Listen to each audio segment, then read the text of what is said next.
Está con nosotros Daniel Artana, que es economista. Bienvenido, ¿cómo estás? ¿Cómo te va? Gracias por ¿Qué invitarme. representa esto, primero, para la macro, para el bolsillo y para la narrativa del gobierno, esto de las prepagas? Para la macro no importa mucho. La gente va a pagar menos por la cuota, eso es lo que surge. Ahora la pregunta es, si el gobierno no tiene razón, lo que vas a ver es, si te pisan los precios, vas a ver un deterioro en la calidad, que es un poco lo que decía Jessica recién. Cuando uno mira los datos, el valor de la cuota de las prepagas, que uno lo puede, está publicado por el INDEC, o sea, la serie se puede mirar, en diciembre estaba en el nivel más bajo de los últimos 4 años.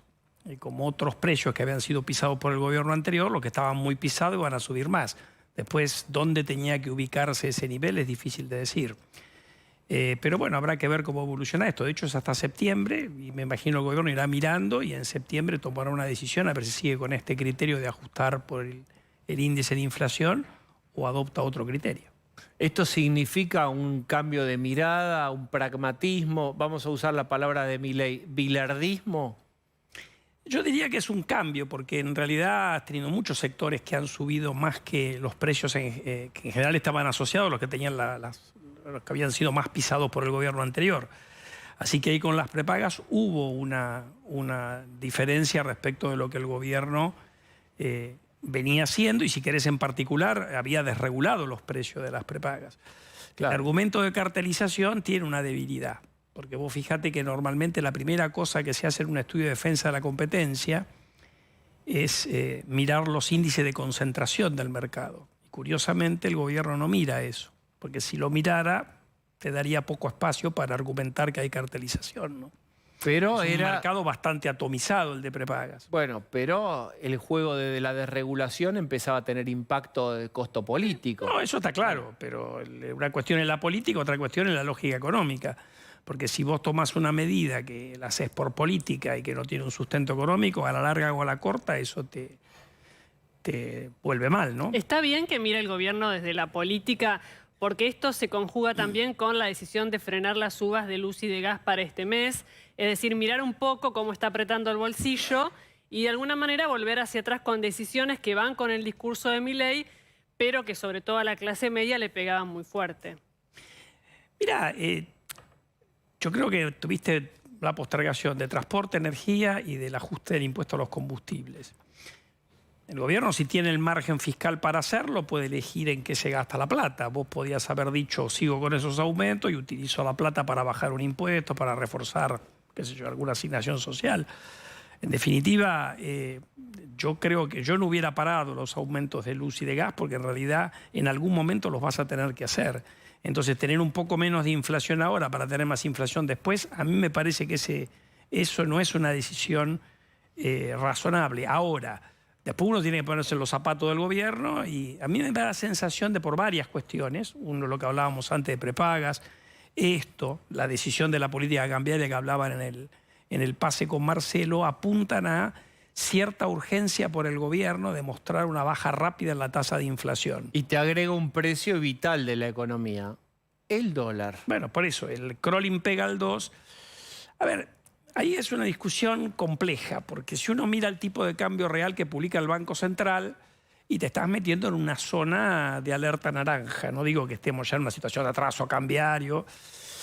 Ahora, si mirás los costos laborales, te da que tenés margen. Y eso pasa porque los precios se ¿Margen para qué? Bueno, que no tenés tanto atraso cambiario o no tenés atraso cambiario. De hecho, si vos mirás, cuando uno mira el tipo de cambio real, en la metodología del Fondo Monetario tenés como 7 indicadores. Y probablemente si lees esa metodología, saques la conclusión de que ellos miran más los costos laborales unitarios. Si mirás eso, no hay atraso cambiario. Ahora, eso se está revirtiendo rápido también, porque en realidad lo que pasó acá es que los precios volaron más rápido que los salarios. Entonces, si yo miro costos en dólares laborales, parecería que el gobierno tiene mucho margen.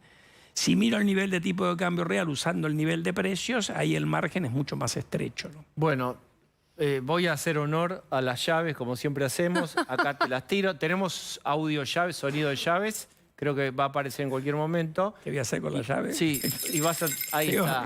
La danza Después de me la carga fortuna Tarico con esto. Ahí va, agarralas el llaverito. Agarralas. Ahí tenés la llave del Ministerio de Economía. ¿Qué hace con el dólar? Bueno, yo creo que el gobierno en realidad, si vos No, mirás el las- gobierno no, Mirá, vamos a jugar. pero no tengo la llave esa. Esa cuestión es, Ahora sí. no, Sí, la tenés, la tiene el ministro Caputo. Yo creo que, mira, ahí se usa un anuncio de Crolimpega al 2 mensual que supuestamente iba a durar por un mes o 2 meses. Claro, después te metes ahí. Ahora, los precios de la economía no van al 2 Estas son mensual. microdevaluaciones que haces referencia. Claro, entonces, en realidad, yo creo que vos cuando haces un salto cambiario como el que se hizo en diciembre, normalmente tenés un salto que se pasa de rosca. Y ahí pagás un costo político.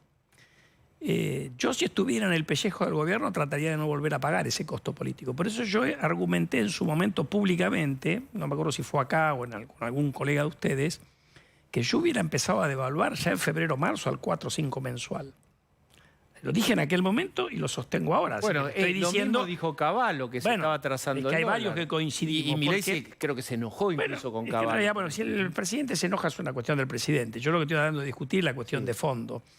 Y vos acá tenés un problema porque el tipo de cambio uno lo mira por varias cuestiones. Yo lo puedo mirar desde el punto de vista de un activo financiero, lo puedo mirar también desde el punto de vista de la competitividad de la economía.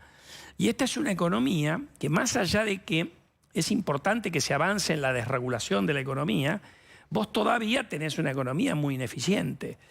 Y eso en el largo plazo no lo vas a poder compensar con tipo de cambio, pero en el corto plazo por ahí sí. Pero parece devaluación es una mala palabra para todos los gobiernos. Siempre. Siempre. Obviamente, porque en la Argentina la devaluación te pega en los precios de los alimentos y los precios de los alimentos te pegan en la clase media, pero sobre todo te pegan en la gente de más abajo. Dijo Milei en alguna de las entrevistas últimas que el salario empezaba a ganarle a los precios. Es verdad. Ya ha empezado a ganar en cualquiera de los indicadores que mires. Yo sigo más el RIPTE que los otros que hay. En el RIPTE en marzo le ha ganado a los precios por poquito. Pero si mirás el indicador que hace el INDEC de salario formal, estamos hablando, o si mirás los datos del CIPA, empezó antes eso. Poquito. O sea, habían caído un montón los salarios. A ver, vos tenías salarios y jubilaciones en caída libre con Alberto Fernández y Massa. Esto no empezó con Milei. Claro. Continuó con Milei. Obviamente, cuando vos devaluás de la manera que se evaluó en diciembre, naturalmente jubilaciones y salarios pierden. Has empezado a ver una recuperación en salario, jubilaciones ahora con el cambio de fórmula van a tener un aumento de 27% en abril, eso claramente le va a ganar a la inflación, ¿no? Sí, cuando Milei dice los salarios empezaron a ganarle a la inflación, ¿vos creés que eso es un indicio de la famosa B corta, recuperación en B corta, que toca fondo y sube rápido o no? Vos tenés varias cuestiones que te van a ayudar a recuperar la actividad. Ahora, es un poquito amarrete eso para tener un rebote rápido. Tenés varias cuestiones, porque no es solamente eso. Tenés la mejora de jubilaciones y de salarios, eso te ayuda un poco al consumo. Tenés la recuperación de la cosecha, que la famosa chicharrita esta la ha complicado un poco, pero seguís teniendo una recuperación importante. Tenés algunos otros sectores, como la producción de petróleo y gas, que están andando muy bien. Tenés la baja del riesgo país, que también juega, porque en realidad eso ha mejorado los precios de los bonos y de las acciones. Eso significa un efecto riqueza positiva, porque buena parte de esos bonos y acciones lo tienen argentinos, que hoy son más ricos que en diciembre.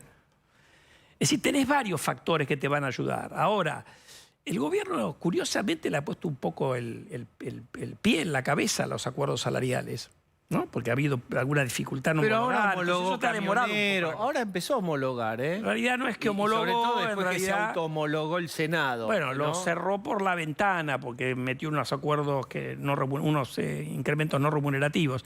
Veremos qué pasa con otros acuerdos. Yo creo que la economía va a tocar fondo en este trimestre, a partir de ahí va a recuperar. B corta es que vos rápidamente volvés al punto de partida de octubre-noviembre del año pasado. Yo te voy a reconocer que hace unos meses atrás pensé que eso iba a ocurrir. Ahora no estoy tan seguro, pero no lo descarto. Bien. Recuperación va a haber. Lo que estamos estás discutiendo viendo qué letra es si es, va a si ser es B, así si es la U. o va a ser un poco más... O J. O sea, Bien. vos vas a tener en los meses que vienen menos inflación, que eso está Sí. jugado, y en eso hemos acertado desde FIEL, que hemos tenido siempre proyecciones por debajo del consenso, y vas a tener recuperación económica, quizás no al ritmo que por lo menos yo esperaba hace un par de meses atrás. Daniel, gracias por haber venido como No, ustedes siempre, por un gusto, invitarme. ¿eh?